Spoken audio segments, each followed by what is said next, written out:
अस्सलामुअलैकुम वरहमतुल्लाहि वबरकातुहू। कैसे हैं यूट्यूब फैमिली के फ्रेंड्स, बहन भाई। एक छोटा सा वाक़या लेकर हाजिर हुई हूँ। कहते हैं महमूद गज़नवी का दौर था।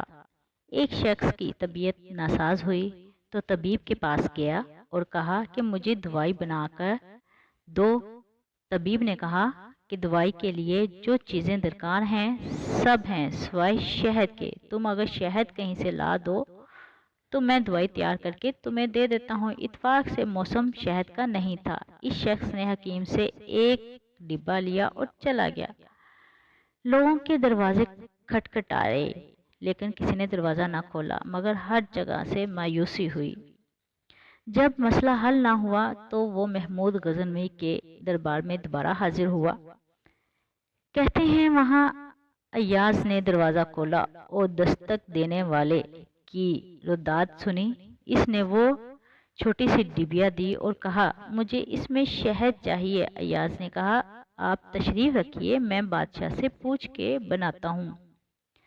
अय्याज वो डिबिया लेकर बादशाह के सामने हाजिर हुआ और अर्ज की कि बादशाह सलामत, एक साइल को शहद की ज़रूरत है। बादशाह ने वो डिबिया ली और साइड में रख दी।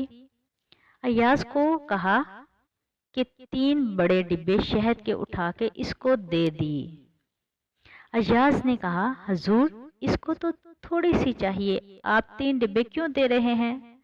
बादशाह ने अय्याज से कहा, अय्याज वो मजदूर आदमी है, इसने अपनी हैसियत के मुताबिक मांगा है। हम बादशाह हैं, हम अपनी हैसियत के मुताबिक देंगे। मौलाना रूमी फरमाते हैं, आप अल्लाह पाक से अपनी हैसियत के मुताबिक मांगें और अपनी शान के मुताबिक अता करेगा। शर्त यह है कि मांगो तो सही। बेशक अल्लाह से मांगें, लोगों से ना मांगें। लोग मांग के शर्मिंदा करते हैं। अल्लाह के दर पर जाएं, वहाँ शर्मिंदगी नहीं मिलेगी।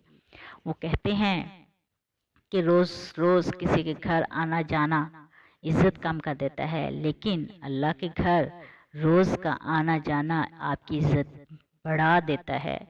तो लिहाजा अल्लाह ताला की इबादत कीजिए और दुआओं में मुझे भी याद रखिएगा। अल्लाह हाफिज़।